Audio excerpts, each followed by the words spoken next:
আমি অনুষ্ঠানৰ আৰম্ভণতে নগৰবেৰ এটা দৃশ্য আপোনালোকক দেখুৱাইছিলোঁ য'ত দেখা গৈছিল যে কংগ্ৰেছৰ পৰা বিজেপিলৈ অহা অশোক শৰ্মা বিজেপিৰ পৰা কংগ্ৰেছলৈ অহা অশোক শৰ্মা নামৰ RSSৰ কথা কোৱা পুৰণা বিজেপি নেতাজনৰ কি অৱস্থা হৈছিল ৰকিবুল হুছেইনৰ সৈতে নগৰবেৰাত সংখ্যালঘুৰ সভাত অংশগ্ৰহণ কৰি যি কি নহওক সেই সভাখনত অংশগ্ৰহণ কৰিছিল আচলতে কংগ্ৰেছৰ এটা কাৰ্যালয় উদ্বোধন অনুষ্ঠান হৈছিল তাত যথেষ্ট সংখ্যক মুছলমান লোকৰ আগমন হৈছিল ইয়াতে উৎফুল্লিত হৈ ৰকিবুল হুছেইনে কৈছে যে কংগ্ৰেছৰ চৰকাৰ আহিব বুলি তেওঁ দাবী কৰিছে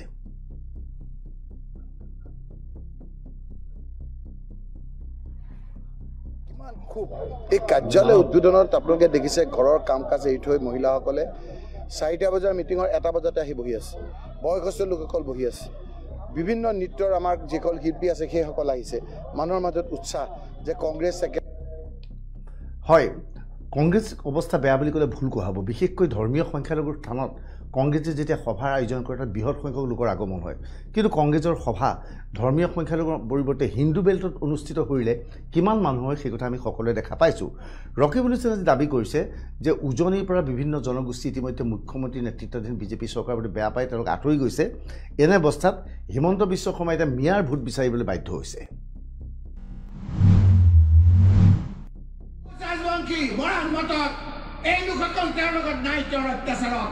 স্মাৰ্ট মিটাৰ বিভিন্ন ধৰণৰ আপোনাৰ অত্যাচাৰ মূল্য বৃদ্ধিৰ কাৰণে এই লোকসকল জনজাতি নিদিয়াৰ কাৰণে এই লোকসকল তেওঁলোকে আঁতৰি গৈছিল ৰকিবুল হুছেইনৰ লগতে দাবী কৰিছে যে পঞ্চায়ত ইলেকশ্যন নিৰ্বাচন এইবাবেই চৰকাৰে আৰম্ভ কৰিবলৈ সাহস কৰা নাই যে পঞ্চায়ত নিৰ্বাচনত বিজেপি পৰাভূত হ'ব আৰু সেইবাবে পঞ্চায়তত এবাৰ দলীয় প্ৰতীক চিহ্ন দিব বিচৰা নাই বুলি অভিযোগ উত্থাপন কৰিছে ৰকিবুল হুছেইনে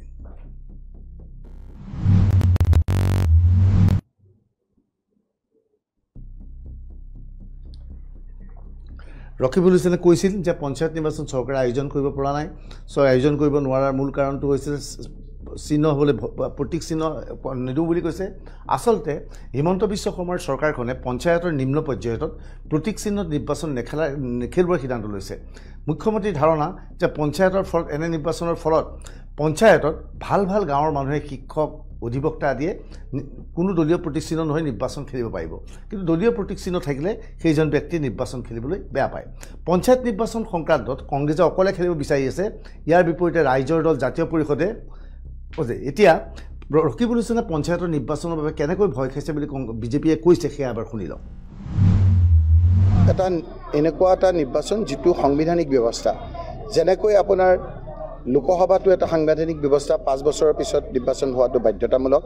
যেনেকৈ আপোনাৰ MLA ইলেকশ্যন ৰাজ্য চৰকাৰে 5 বছৰৰ ভিতৰত কৰাটো ইলেকশ্যন কমিশ্যনৰ বাধ্যতামূলক ঠিক তেনেকৈ 5 বছৰৰ ভিতৰত সাংবিধানিক ব্যৱস্থাৰে পঞ্চায়ত নিৰ্বাচন ৰাজ্য চৰকাৰৰ পৰামৰ্শ মতে ইলেকশ্যন কমিশ্যন ৰাজ্যৰ কৰাটো বাঞ্ছনীয় কিন্তু যেতিয়া ম্যাদ আছিলে আজি 23 চনৰ 1 বছৰ আগৰ তেতিয়া সেই সময়মতে নকৰাটো অসাংবিধানিক হৈছে গাৰ জোৰেৰে কৰিছে তাৰ ফলত আজি সকলো উন্নয়ন বন্ধ হৈ গৈছে গ্ৰামীণ আপোনাৰ যিবিলাক উন্নয়ন বন্ধ হৈ গৈছে গাঁৱৰ উন্নয়ন বন্ধ হৈ গৈছে আৰু কেৱল টাউনত আপোনাৰ ফ্লাইঅভাৰ আৰু আপোনাৰ দলংবিলাক হৈ আছে ইয়াৰ প্ৰধান কাৰণ হ'ল হিমন্ত বিশ্ব শৰ্মাই নিজৰ চিম্বল লৈ ৰাইজৰ ওচৰত যাবলৈ ভয় খাইছে তেওঁৰ অত্যাচাৰত মানুহ আতি থাকিব নোৱাৰা হৈছে একফালে আপোনাৰ লাইটৰ বিলৰ বেছি হোৱাৰ প্ৰকোপত স্মাৰ্ট মিটাৰৰ প্ৰকোপত ৰাইজে গাঁৱত থাকিব নোৱাৰা হৈছে আনহাতে মূল্য বৃদ্ধিৰ প্ৰকোপত থাকিব নোৱাৰা হৈছে আন হিচাপে যন্ত্ৰণা হৈছে বিভিন্ন ক্ষেত্ৰত তেওঁলোকে যি ধৰণেৰে মানুহক অত্যাচাৰ কৰিছে ভয় ভীতি ফলাইছে এনকাউণ্টাৰ কৰিছে তেওঁলোকে আপোনাৰ বিভিন্ন নিজৰ দুখীয়া মানুহৰ ঘৰ ভাঙি দিছে মানুহক থাকিব নোৱাৰা কৈছে মৰা মানুহটোৰ ওপৰত জঁপিয়াইছে এই কথাবিলাক মানুহৰ ক্ষোভবিলাক একেবাৰে আপোনাৰ গুজৰি গুমৰি আছে সেইকাৰণে মুখ্যমন্ত্ৰী ডাঙৰীয়াই নিজৰ চিম্বল লৈ পঞ্চায়ত নিৰ্বাচন খেলিবলৈ সাহস গোটোৱা নাই সেইকাৰণে বিভিন্ন ধৰণেৰে প্ৰচেষ্টাৰে যাতে নিজৰ চিম্বল লৈ পেলাই আহিব নালাগে হিমন্ত বিশ্ব শৰ্মাই যাতে পদুম ফুল লৈ আহিব নোৱাৰে তাৰ ব্যৱস্থা এক কৰিছে গতিকে ৰাইজে সেইবিলাক বুজি পাইছে আমি কংগ্ৰেছে প্ৰত্যেকটো পণ্ডলত নিজৰ প্ৰাৰ্থী দিম আৰু চিম্বল যদি আমাৰ সাংবিধানিকভাৱে আমাৰ আইনগতভাৱে নাই সেই চিম্বলত কেনেধৰণে আমি কংগ্ৰেছৰ প্ৰাৰ্থীসকলক দিব পাৰোঁ কংগ্ৰেছে বাৰে বাৰে কৈছে যে বিজেপিয়ে প্ৰতীক চিহ্নত নিৰ্বাচন খেলিব বিচৰা নাই, ভয় খেলিছে। এইখিনি সময়তেই কংগ্ৰেছে নিৰ্বাচন অকলে খেলাৰ কথা কৈছে, কিন্তু ৰাইজৰ দল, জাতীয় পৰিষদ আদিয়ে কৈছে যে পঞ্চায়ত নিৰ্বাচন বুজাবুজিৰে খেলিব লাগে। কিন্তু কংগ্ৰেছৰ নেতৃত্বৰ ফালৰ পৰা কৈছে অগপ আৰু বিজেপিৰ মাজত মিত্ৰতা আছে যদিও পঞ্চায়ত নিৰ্বাচনত অগপ বিজেপিয়ে মিত্ৰতা নকৰে। তেনে অৱস্থাত কংগ্ৰেছে ৰাইজৰ দল বা জাতীয় পৰিষদৰ লগত কিয় মিত্ৰতা কৰিব? এনে মিত্ৰতাই কংগ্ৰেছৰ তৃণমূল কৰ্মীসকলক ক্ষতিগ্ৰস্ত কৰিব বুলি কংগ্ৰেছে ভাবে। কিন্তু কংগ্ৰেছৰ সৈতে মিত্ৰতা বিচাৰি লুৰিণজ্যোতি গগৈয়ে এতিয়াও দাবী কৰিছে মিত্ৰতা অবিহনে বিজেপিক পৰাভূত কৰাটো অসম্ভৱ।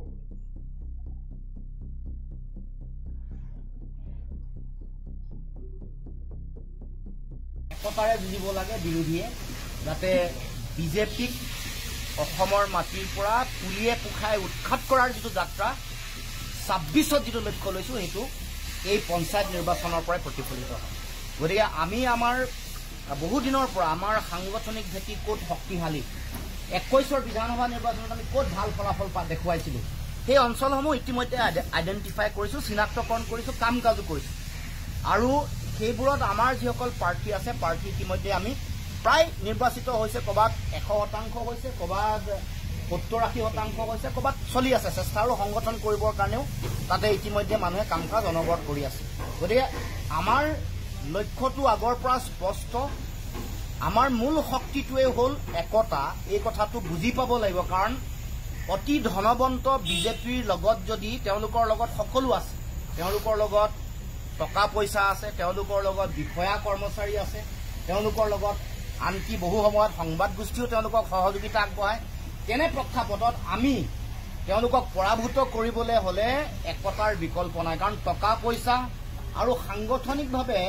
যোৱা ১৫ বছৰ ৰাষ্ট্ৰীয় পৰ্যায়ত আৰু অসমত ১০ বছৰ, প্ৰায় 10 বছৰ হ'ব এতিয়া, মানে ৮টা বছৰ সম্পূৰ্ণ হ'ল। গতিকে এই সময়ত সাংগঠনিকভাৱে চাৰিওফালে শক্তিশালী হোৱা বিজেপিক পৰাভূত কৰিবলৈ পঞ্চায়তেই কওক, বিধানসভাই কওক, একতাৰে যুঁজিব লাগিব। এইটো সকলোৱে আমি লুৰিণজ্যোতি গগৈৰ বক্তব্য শুনিলে। লুৰিণজ্যোতি গগৈৰ বক্তব্য এটা কথা স্পষ্ট হৈছে, লুৰিণজ্যোতি গগৈয়ে বিচাৰিছে যে কংগ্ৰেছৰ সৈতে পঞ্চায়ত নিৰ্বাচনত মিত্ৰতা হ'ব লাগে। লুৰিণজ্যোতি গগৈ ইয়াৰ পূৰ্বেও ৰাইজৰ দলে ইয়াৰ পূৰ্বেও যেতিয়া ৫টা বিধানসভা সমষ্টিৰ উপ নিৰ্বাচন অনুষ্ঠিত হৈছিল সেই সময়তো মিত্ৰতাৰ প্ৰসংগ উত্থাপন কৰিছিল। কিন্তু গৌৰৱ গগৈৰ তৎপৰতাত গৌৰৱ গগৈ নিজাববীয়াকৈ ৰণকৌশল প্ৰস্তুত কৰি বিহালীত মিত্ৰতা কৰাৰ পৰা বিৰত থাকিল আৰু তাত নিজাববীয়াকৈ প্ৰাৰ্থী থিয় কৰিলে। দেখা গ'ল বিহালীত বিজেপিৰ সৈতে কংগ্ৰেছৰ প্ৰতিদ্বন্দ্বিতা হৈছিল, প্ৰায় ৯,০০০ ভোটৰ কংগ্ৰেছৰ প্ৰাৰ্থীগৰাকী পৰাভূত হৈছিল। যি কি নহওক, পঞ্চায়ত নিৰ্বাচনত কি হ'ব? পঞ্চায়ত নিৰ্বাচনত বিভিন্ন সময়ত নেতা প্ৰদ্যুৎ বৰদলৈ, ৰকিবুল হুছেইনৰ পৰা আদি কৰি বিভিন্ন নেতাই বাৰে বাৰে অভিযোগ উত্থাপন কৰিছে প্ৰতীক চিহ্ন এইভাবে বিজেপিয়ে দিব বিচৰা নাই, প্ৰতীক চিহ্নত নিৰ্বাচন পাতিব বিচৰা নাই। আচলতে প্ৰতীক চিহ্নত নিৰ্বাচন অনুষ্ঠিত হ'লে বিজেপি যে পৰাভূত হ'ব সেই কথাটো স্পষ্ট হৈ পৰিব। এই সমগ্ৰ বিষয়বস্তুৰ ওপৰত আমি বিতংভাৱে কথা পাতিম আৰু এই বিষয় জানিবলৈ চেষ্টা কৰিম। আমাৰ ওচৰত এনেধৰণৰ অভিযোগ উত্থাপন হয় যে বিশেষকৈ পঞ্চায়ত নিৰ্বাচনৰ মাজত কংগ্ৰেছৰ মাইনৰিটি বেল্টত থকা নেতাসকলৰ বিশেষ তৎপৰতা আৰম্ভ হয়। কাৰণ পঞ্চায়ত নিৰ্বাচনত ধৰ্মীয় সংখ্যালঘু লোকসকলে, মুছলমান লোকসকলে নিজে অংশগ্ৰহণ কৰিবলৈ ব্যাপক ধৰণৰ তৎপৰতা অৱলম্বন কৰে আৰু কংগ্ৰেছৰ বেনাৰত টিকট পাবলৈ বিভিন্ন টকাৰ লেনদেন হয়। এটা সাধাৰণ পদত প্ৰতিদ্বন্দ্বিতা কৰিবৰ বাবে তেওঁলোকে কমেও ১ লাখ, ২ লাখ, ৩ লাখ টকা দিয়াৰ ঘটনা সংঘটিত হয়। এনেধৰণৰ খবৰো আহিছে যে সংখ্যালঘু বেল্টৰ যিসকল কংগ্ৰেছী বিধায়ক তেওঁলোকে পঞ্চায়ত নিৰ্বাচন খুব ভাল পায়, কিয়নো পঞ্চায়ত নিৰ্বাচনৰ সময়ত তেওঁলোকে প্ৰাৰ্থী যেতিয়া চিনাক্ত কৰে, প্ৰাৰ্থীক যাক যাক টিকট দিয়ে সেই প্ৰাৰ্থীৰ পৰা বৃহৎ পৰিমাণৰ টকাৰ লেনদেন হয়। আৰু পৰৱৰ্তী সময়ত বিধানসভাৰ নিৰ্বাচনৰ সময়তো কংগ্ৰেছৰ এই নেতাসকলে আগতে AID4 এই ঘটনা সংঘটিত হৈছিল যে পঞ্চায়ত নিৰ্বাচনত টিকট দিম বুলি বিভিন্নজনৰ পৰা ধন বৰঙণি আদি সংগ্ৰহ কৰে। এতিয়া প্ৰতীক চিহ্ন নোহোৱাৰ ফলত কংগ্ৰেছে এইসকল লোকৰ পৰা কোনো ধৰণৰ ধন বৰঙণি ল'ব নোৱাৰা হৈছিল নেকি, তাক লৈ বিভিন্নজনক অভিযোগ উত্থাপন কৰিছে। বিজেপিৰ ফালৰ পৰা কোৱা হৈছে যে আমি ভাল মানুহক নিৰ্বাচনত খেলাব বিচাৰিছোঁ, সেইবাবে আমি প্ৰতীক চিহ্ন ল'ব বিচৰা নাই আৰু যাতে প্ৰতীক চিহ্ন নিম্ন পৰ্যায়ত দিব বিচৰা নাই। জিলা পৰিষদত প্ৰতীক চিহ্ন থাকিব, কিন্তু প্ৰতীক চিহ্ন অবিহনে নিৰ্বাচন অনুষ্ঠিত হ'লে নিম্ন পৰ্যায়ত মানে ভাল মানুহখিনি সমাজৰ ভাল মানুহসকলে নিৰ্বাচনত প্ৰতিদ্বন্দ্বিতা কৰিবলৈ আগ্ৰহ প্ৰকাশ কৰিব। সাধাৰণতে পঞ্চায়ত নিৰ্বাচনত দলীয় টিকটত বিভিন্নজনে নিৰ্বাচন খেলিবলৈ বেয়া পায়। এই ধৰণৰ নিৰ্বাচন খেলিলে দলীয় প্ৰতীক চিহ্নটো লাগি যায়, গতিকে বিপদত পায়। উদাহৰণস্বৰূপে কোনো এজন ব্যক্তিয়ে কংগ্ৰেছৰ বেনাৰত নিৰ্বাচন খেলিবলৈ হ'লে সেই ব্যক্তিজন পঞ্চায়ত পৰ্যায়ত বা গাঁওখনত কংগ্ৰেছৰ সদস্যৰূপে পৰিগণিত হ'ব বা কোনোবা এজনে বিজেপিৰ বেনাৰ প্ৰতিদ্বন্দ্বিতা কৰিব হ'লে তেওঁ বিজেপি কৰ্মীৰ ৰূপে পৰিগণিত হ'ব এনে অৱস্থাত বহুতে এনেধৰণৰ নিৰ্বাচনৰ প্ৰতি বিশেষ আগ্ৰহ প্ৰদৰ্শন নকৰে বুলি ধাৰণা কৰা হৈছে এনেবোৰ কাৰণত আচলতে অসমত বিজেপিয়ে চৰকাৰৰ ফালৰ পৰা মুখ্যমন্ত্ৰী হিমন্ত বিশ্ব শৰ্মাৰ ফালৰ পৰা এক বিশেষ সিদ্ধান্ত লোৱা হৈছিল যে পঞ্চায়ত নিৰ্বাচনত এইবাৰ তেওঁলোকে নিম্ন পৰ্যায়ত প্ৰতীক চিহ্ন নিদিয়ে ইয়াক লৈ ইতিমধ্যে কংগ্ৰেছৰ ফালৰ পৰা বিভিন্ন ধৰণৰ সমালোচনা কৰা হৈছে আৰু এই সমগ্ৰ ব্যৱস্থাটোৰ বাবে এতিয়া কংগ্ৰেছক দোষাৰোপ কৰিছে আমি কথা পাতিম এই বিষয়ে পঞ্চায়তৰ ওপৰত আমি লাইভত বিভিন্ন আলোচনা কৰিবলৈ চেষ্টা চলাম কিছু সময়ৰ পিছতে আমাৰ এই লাইভ অনুষ্ঠানত বিজেপিৰ বিধায়ক মানৱ ডেকা লখিমপুৰৰ পৰা আহিব আমি কিছু সময়ৰ পিছতে তেওঁৰ লগত যোগাযোগ কৰিম মানৱ ডেকাক ইতিমধ্যে আমি লাইনত পাইছোঁ মানৱ ডেকা আপুনি শুনা পাইছে নিশ্চয় মানৱ ডেকা পঞ্চায়ত নিৰ্বাচনত দেখা গৈছে যে কংগ্ৰেছে বাৰে বাৰে কৈছে যে প্ৰতীক চিহ্ন দিব পিছত প্ৰতীক চিহ্ন নিৰ্বাচন এইভাৱেই খেলিব বিচৰা নাই যে প্ৰতীক চিহ্ন নিৰ্বাচন খেলিলে বিজেপি পৰাস্ত হ'বতো স্পষ্ট হৈ পৰিব সেই ধৰণৰ ঘটনা প্ৰকৃততে সংঘটিত হৈছে নেকি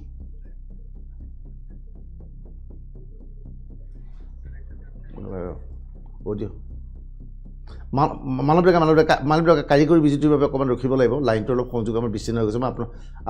আপোনাৰ ওচৰত আকৌ গৈ আছোঁ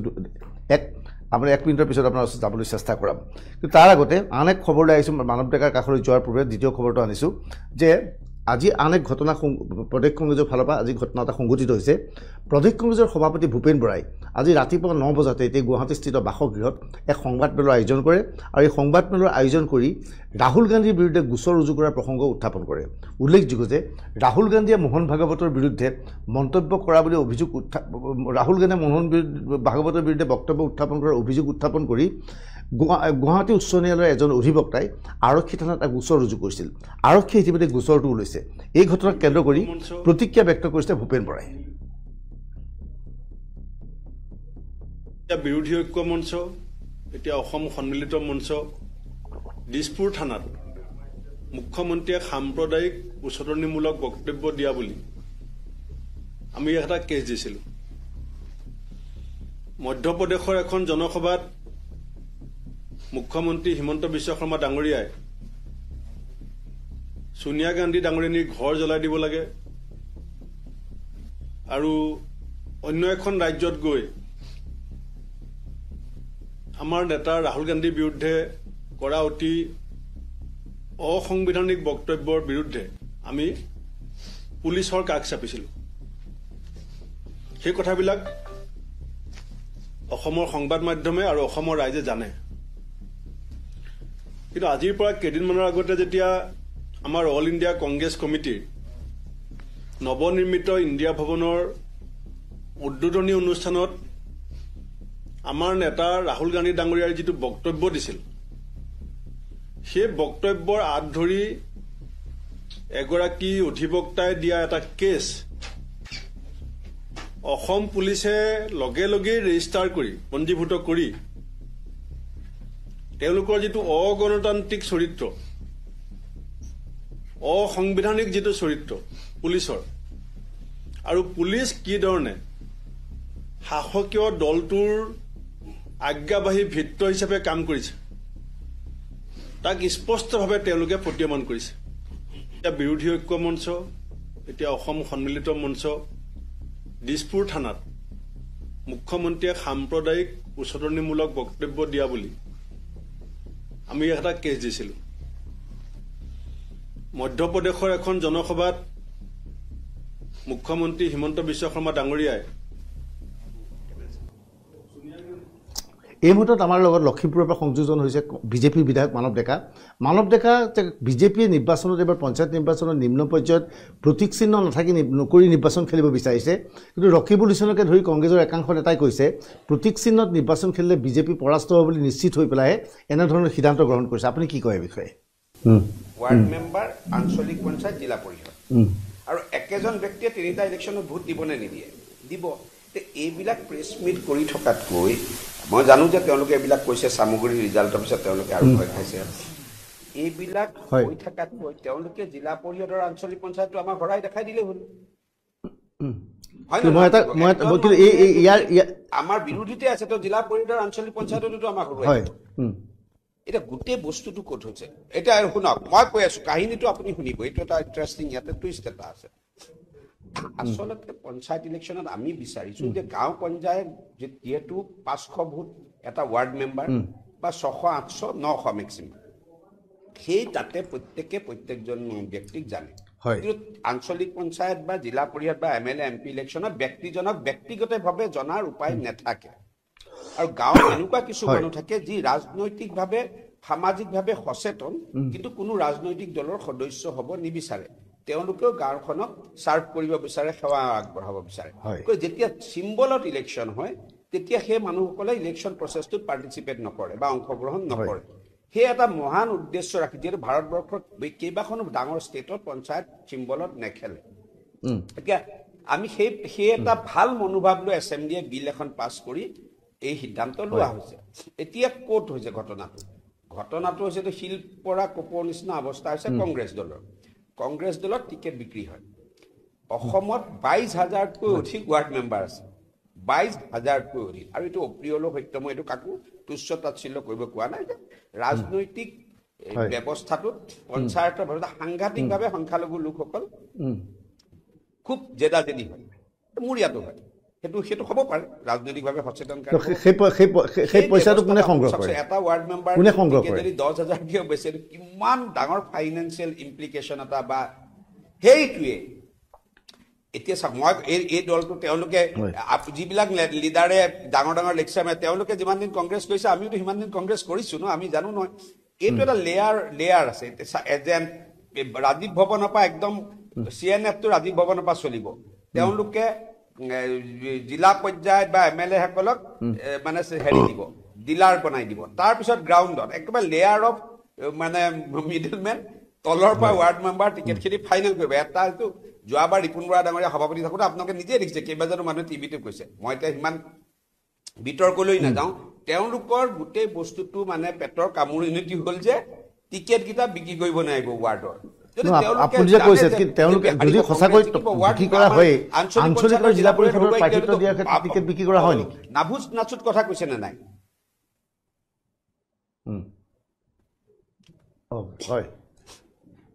আপুনি বুজা নাই আঞ্চলিক পঞ্চায়ত আছে কিমান আঞ্চলিক পঞ্চায়ত 2000 হে আছে আমাৰ জিলা পৰিষদ ভোট কৰি কিমান আছে জানো 2000 আছে কিন্তু আপুনি 25000 এনেধৰণে এটা অভিযোগ উত্থাপন হয় আমাৰ জিলা পৰিষদ আছে আৰু এটা অভিযোগ উত্থাপন হয় জিলা পৰিষদ 420টা সেইবিলাকো বিক্ৰী হ'ব সেইবিলাক ৰেট বিলাক বেলেগ তেওঁলোকৰ নহয় ৰেট বিলাক শুনি লওক অতন্দা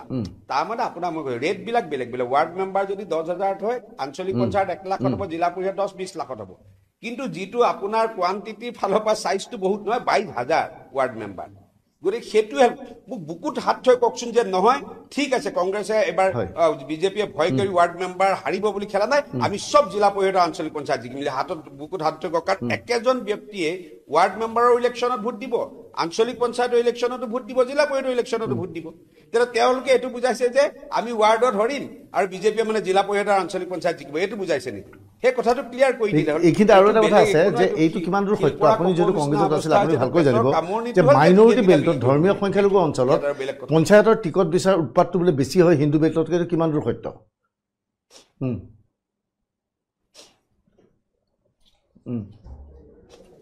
সেই বুলি নহয় মই এইটো কোনো মাইনৰিটি বেল্ট বুলি নকওঁ কিছু অঞ্চল আছে যে য'ত ৰাজনৈতিকভাৱে বা আমাৰ সংখ্যালঘু সম্প্ৰদায়ৰ মানুহখিনি ৰাজনৈতিকভাৱে খুব এক্টিভ হৈ থাকে আপুনি মন কৰিব যিকোনো ইলেকশ্যনত আপুনি একেলগে যদি এইবাৰে আপুনি 5টা বাই ইলেকশ্যন হৈছে আপুনি চাব যে সামগ্ৰীত চবতকৈ বেছি লাইন লাইটত আছিলে কাৰণ they are very proactive in political issues মানে খুব প্ৰ এক্টিভ হৈ থাকে আপুনি চাব ইভেন অখিল গগৈ গ'লেও তেওঁলোকে কেনেকৈ ৰিয়েক্ট কৰে বা আজমল গ'লেও কেনেকৈ ৰিয়েক্ট কৰে ৰকি পুলিচে কেনেকৈ ৰিয়েক্ট কৰে এইটো এটা বেলেগ বা হিমন্ত বিশ্ব শৰ্মা গ'লেও আপুনি দেখিব কি হয়নে নহয় আপুনি মোক কওক ভোট পাইছোঁ নাই পোৱা বাদ দিয়ক সংখ্যালঘু এলেকাত হিমন্ত বিশ্ব শৰ্মাই কৰা ৰেলীটো 40-50 হাজাৰ মানুহ হয় নে নহয় কওক সেইটো কাৰণে তেওঁলোকে পঞ্চায়ত ইলেকশ্যনটো খুব চিৰিয়াছলি খেলে আৰু মাইনৰিটি লিডাৰশ্বিপটো সদায় পঞ্চায়ত জিলা পৰিষদ আপুনি মেক্সিমাম মাইনৰিটি MLA চাব তেওঁলোকে আগতে হয় পঞ্চায়ত প্ৰেচিডেণ্ট আছিলে জিলা পৰিষদৰ মেম্বাৰ আছিলে এনেকুৱা এটা তেওঁলোকে ৰাজনৈতিক পথাৰ আৰম্ভণি বুলি ভাবে আৰু যিহেতু অথৰিটিটো বিজেপিৰ নিচিনাটো নহয় যে মেৰিটত টিকেটটো দি দিব যে দিল্লীত মই এতিয়া যোৱা বিধানসভাত টিকেট পাইছোঁ এজন বিধায়কৰ টিকেট মই লখিমপুৰত আছোঁ মইতো দিল্লী যাবলগীয়া হোৱা নাই আমাক টেলিফোনতে কৈছে প্ৰেছ মিটত চাইছোঁ টিকেট পাইছোঁ কিন্তু কংগ্ৰেছত কোনোবা এজন প্ৰাৰ্থীয়ে দিল্লী নোযোৱাৰ কাৰণে টিকেট পাব নোৱাৰে সেই একেটা বস্তুৱে পঞ্চায়তৰ ক্ষেত্ৰত আপুনি দেখিব আপুনি আজি মোৰ লিখি লওক মোৰ বাইকটো ৰেকৰ্ড কৰি লওক যিদিনাখনে পঞ্চায়ত ইলেকশ্যনৰ অধিসূচনা জাৰি হ'ব সেইদিনাখনে আপোনালোকে লাইভ কেমেৰা এটা ৰাতি ভৱন আগত লগাই দিব এটা বাছপে ভৱন আগত লগাই দিব ভিৰটো ক'ত বেছি থাকে দেখিব তাৰ কাৰণটো হ'ল যে চেণ্ট্ৰেলাইজ টিকেট এতিয়া আমাৰ পঞ্চায়তৰ ক্ষেত্ৰত লোকেল লেভেলতে সিদ্ধান্ত লোৱা হ'ব কিন্তু আপুনি কংগ্ৰেছত দেখুৱাব চব ৰাজ্যিক ভৱনৰ কণ্ট্ৰল কৰিব তাৰ কাৰণটো হ'ল যে হিউজ এটা পইচা কালেক্ট কৰিব আৰু এইবাৰ এই 22,000 টিকেটৰ পইচা কালেক্ট কৰাৰ হেৰিটো মাৰ গ'ল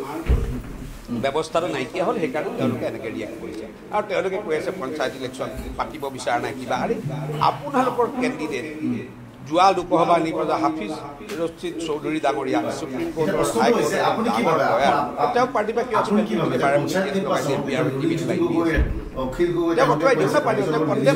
কিয় বাধা দিছে এনেধৰণৰ বিলি যদি নিৰ্বাচন খেলিলে কংগ্ৰেছ লাভান্বিত হ'ব বা মিত্ৰতা সম্পৰ্কত আপোনাৰ ধাৰণা কি আৰু হ'ব বুলি আপুনি ভাবেনে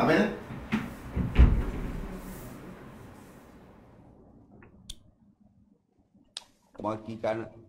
চাওক অখিল গগৈ বাৰু অলপ কিছু অঞ্চলত মিটিং মাতাং কৰি আছে তেওঁ অলপ প্ৰভাৱো কিছু অঞ্চলত বিস্তাৰ কৰিবলৈ সম্ভৱ হয়তো গতিকে সেইটো মই পলিটিকেলি লৈছোঁ তেওঁ আছে কিন্তু লুৰিণজ্যোতি গগৈ MP ইলেকশ্যন হাৰাৰ পিছত মই অকল ড্ৰয়িং ৰুমৰ বাইক দি থকাই দেখিছোঁ পাছফালে কোনো পাব্লিক থকা মিটিঙততো দেখা নাই কিন্তু লুৰিণজ্যোতি গগৈ নিশ্চয় ভাবিছে যে তেওঁ যিহেতু অকলে খেলিলেতো ক'ৰবাত ৱাৰ্ড মেম্বাৰ এটা যিমান আজিৰ দিনত অসম জাতীয় পৰিষদৰ ক'ৰবাত ৱাৰ্ড মেম্বাৰ আছে নে ক'ৰবাত হেৰি আছে আপুনি যোৱাবাৰ বিধানসভা নিৰ্বাচনৰ পিছত আমাৰ মিউনিচিপালিটি ইলেকশ্যন হৈছিলে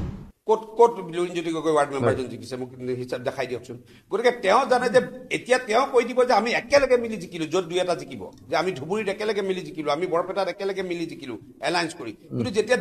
বেলেগকৈ ইলেকশ্যন খেলিব লুৰিণজ্যোতি গগৈ পঞ্চায়ত ইলেকশ্যনত পাৰ্টিচিপেট কৰিব পাৰিব নাই সেইটো বুকুত হাত থৈ ক'ব পাৰিব যে মই লখিমপুৰত ইমানটা জিলা লখিমপুৰত ইমানটা বহুত বহুত ধন্যবাদ আজি আমাৰ অনুষ্ঠান প্ৰথমটো অনুষ্ঠান আছিল প্ৰথমটো অনুষ্ঠানতে আপুনি অংশগ্ৰহণ কৰিলে তাৰ বাবে বহুত বহুত ধন্যবাদ জ্ঞাপন কৰিলোঁ